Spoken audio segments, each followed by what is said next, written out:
Hello दोस्तों, मैं अंजू आप सभी का अपने यूट्यूब चैनल अंजू अविद्या पर स्वागत करती हूँ, अभिनंदन करती हूँ।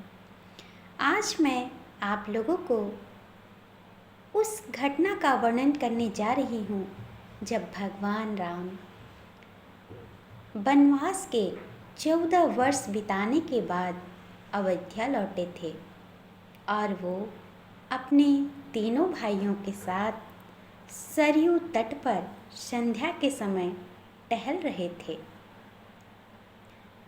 तब भरत ने भगवान राम से पूछा कि भैया, क्या मैं एक प्रश्न पूछूं आपसे?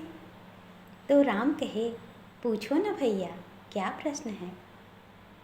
तब भरत पूछते हैं श्री राम से कि भैया ये बताओ, माता कैकेयी ने आपको वनवास दिलाने के लिए मंथरा के साथ मिलकर जो षड्यंत्र किया था, क्या वह राजद्रोह नहीं था?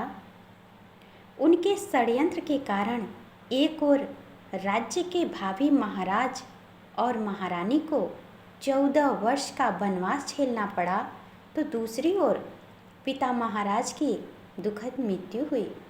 ऐसे षड्यंत्र के लिए तो मृत्युदंड दिया जाता है। फिर आपने माता कैकेयी को दंड क्यों नहीं दिया? राम मुस्कुराए और बोले, जानते हो भरत, किसी कुल में एक चरित्रवान और धर्मपरायण पुत्र जन्म ले तो उसका जीवन उसके असंख्य पीढ़ी के पितरों के अपराधों का प्रायश्चित कर देता है। जिस माँ ने तुम जैसे महात्मा को जन्म दिया हो, उसे दंड कैसे दिया जा सकता है भरत? भरत इस बात से संतुष्ट नहीं हुए और उन्होंने राम से बोला, भैया यह तो मोह है। राजा का दंड विधान मोह से मुक्त होता है। कृपया एक राजा की तरह उत्तर दीजिए कि आपने माता को दंड क्यों नहीं दिया। समझिए कि आपसे यह प्रश्न आपका अनुज नहीं, अयोध्या का एक सामान्य नागरिक कर रहा है। राम गंभीर हो गए। कुछ क्षण मौन के बाद उन्होंने कहा, अपने सगे संबंधियों के किसी अपराध पर कोई दंड न देना ही इस सृष्टि का कठोरतम दंड है भरत।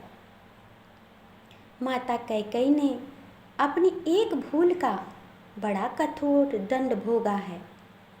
वनवास के 14 वर्षों में हम 4 भाइयों अपने अपने स्थान से परिस्थितियों से लड़ते रहे हैं, पर माता कैकेयी हर क्षण मरती रही हैं।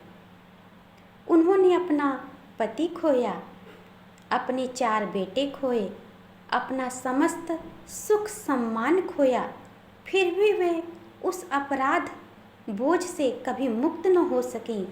वनवास समाप्त हो गया तो परिवार के शेष सदस्य प्रसन्न और सुखी हो गए, पर वे कभी प्रसन्न न हो सकी।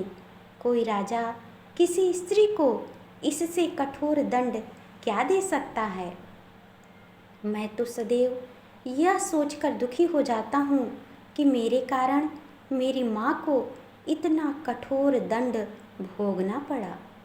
ना राम के नेत्रों में जल उतर आया था और भरत आदि सभी भाई मौन हो गए थे। राम ने फिर कहा, और उनकी भूल को अपराध समझना ही क्यों भरत?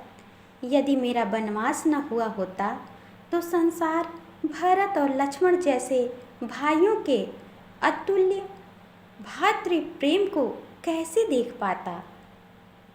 मैं तो केवल अपने माता पिता की आज्ञा का पालन किया, पर तुम दोनों ने तो मेरे स्नेह में 14 वर्ष का वनवास भोगा। वनवास न होता तो यह संसार सीखता कैसे कि भाइयों का संबंध होता कैसा है? भरत के प्रश्न मौन हो गए थे और वे सभी चारों आपस में लिपट गए। अतः राम कोई नारा नहीं है, राम एक आचरण हैं, एक चरित्र हैं, एक जीवन जीने की शैली हैं। आप सभी से विनम्र निवेदन है, बोलिए एक बार जय श्री राम, जय श्री राम, जय श्री राम।